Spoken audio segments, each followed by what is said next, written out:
UGC जो university grant commission है, जिसका काम है विश्वविद्यालयों का नियमन करना, अनुदान प्रदान करना, शिक्षा के स्तर को सुधारना, उसमें कैसे लोग बैठे, उसका परिणाम यही है कि दुनिया के 200 विश्वविद्यालयों में से एक भी विश्वविद्यालय भारत का गिनती में नहीं है। तथाकथित रूप से अपृष्ट वर्ग के लोग गाली गलौज करते हैं, तिलक तराजू तलवार इनको मारो जूते चार कहते हैं खुलेआम। और ये आज और कल से नहीं कह रहे, ये वर्षों से कहते चले आ रहे हैं। वहां नारेबाजी होती है, दीवारों में इस तरह के स्लोगन लिखे जाते हैं कि ब्राह्मण ठाकुर बनिया छोड़ बाकी सब है DS4। आप इन्हें कैसे कह सकते हैं? ये अनारक्षित वर्ग को, या जो वर्ग इसमें उल्लिखित नहीं है, उसको मान लिया गया है कि ऑलरेडी वो अपराधी है, वो उत्पीड़क है, ऑपरेसर हैं। ये इस देश को आदि युग में ढकेलने की एक तरह से तरकीब है, और ये कुर्सी के लालची राजनेता इस कार्य को कर रहे हैं। जैसे आपने कहा कि इससे वो भी अवगत हैं जो इससे हानियां होने वाली हैं, नुकसान होने वाले हैं, आने वाले समय में जो विद्रूपताएं पैदा होने वाली हैं, उससे वो अवगत हैं। लेकिन सर, कौन कौन सी चीजें ऐसी हैं जो आने वाले समय में देखने को मिल सकती हैं? क्या क्या परेशानियां इससे झेलनी पड़ सकती हैं उन लोगों को जिनके खिलाफ इसको माना जा रहा है? देखिए, विश्वविद्यालय के माहौल खराब होंगे। विश्वविद्यालयों में कुछ जगह चुनाव भी होते हैं जी। और ये राजनेता अपनी राजनीति वहीं से चमकाना चाहते हैं। वैसे भी विभिन्न राजनीतिक पार्टियों ने अपने प्रॉक्सी संगठन विश्वविद्यालयों में बना रखे हैं, चाहे भाजपा हो, चाहे कांग्रेस हो, या वामपंथी जल है।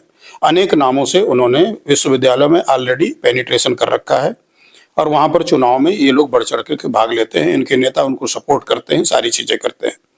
इससे जो जातिगत ध्रुवीकरण होगा, उसका परिणाम हमारी शिक्षा व्यवस्था पर पड़ेगा, और सामाजिक जो ताना बाना है वो हमारा जो है बिगड़ेगा, वो भंग होगा।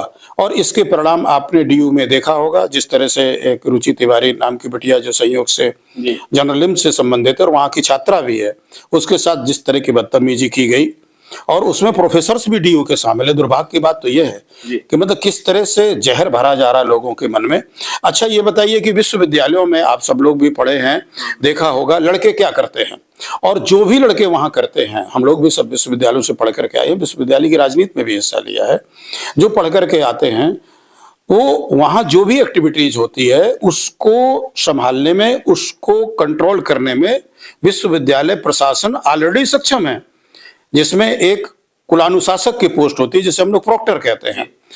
ऐसे बच्चों को, जो बच्चे डेरोगेटरी कमेंट करेंगे या कोई ऐसी अनुचित हरकत करते हैं, तो उनको आप परीक्षा में बैठने से रोक सकते हैं, उनको एक्सपर्ड कर सकते हैं विश्वविद्यालय से, 1, 2, 3 साल के लिए भी कर सकते हैं आप। उनसे आप हॉस्टल खाली करा सकते हैं, उनके माता पिता को बुला के पेरेंट्स से आप शिकायत कर सकते हैं, उनकी आप काउंसलिंग कर सकते हैं, समझा बुझा सकते हैं। तो there are so many ways जिसमें अगर इस तरह की चीजें होती हैं तो आप कर सकते हैं। अब आप कहेंगे नहीं साहब, इसके ऊपर अगर कोई बात हो गई, लड़कों ने मारपीट कर दी, छेड़छाड़ कर दी, तो उसके लिए फिर भारतीय दंड संहिता है, उसमें फिर पुलिस काम करेगी, विश्वविद्यालय तो काम सर बिल्कुल आपने सही कहा कि इसके लिए फिर भारतीय दंड संहिता काम करेगी, लेकिन इसको सामाजिक न्याय का नाम दिया जा रहा है। कहा जा रहा है कि इससे समाज में जो असमानता है, विद्रूपता है, वो दूर होगी, और जो छींटाकशी की जाती है, जो परेशान किया जाता है लोगों को जाति के नाम पर, और कहीं ना कहीं दिखाने की कोशिश की गई है कि जो SC ST और OBC हैं उनको परेशान किया जाता है, तो ये चीजें दूर होंगी। क्या कहते हैं इस पे? नहीं, इससे और दिक्कतें पैदा होंगी। इस तरह की कोई चीज, अब आप ये बताइए कि SC ST जो है अत्याचार निवारण अधिनियम 89 में आ गया, उससे क्या कमी आई है क्या? इस भाजपा सरकार ने उसमें और नए प्राविधान जोड़े जो है, और आप निरंतर उसका दुरुपयोग आप लगातार देख रहे हो, तो इसका भी दुरुपयोग होगा। कुछ लोगों का ये तर्क है कि साहब दुरुपयोग तो हर कानून का होता है, दहेज प्रतिषेध अधिनियम का भी होता है, कई का होता है, तो क्या वो खत्म कर दिए गए दुरुपयोग के नाम पर? दोनों में अंतर यह है कि ये वास्तव में दुरुपयोग के दृष्टिकोण से बनाया ही गया है।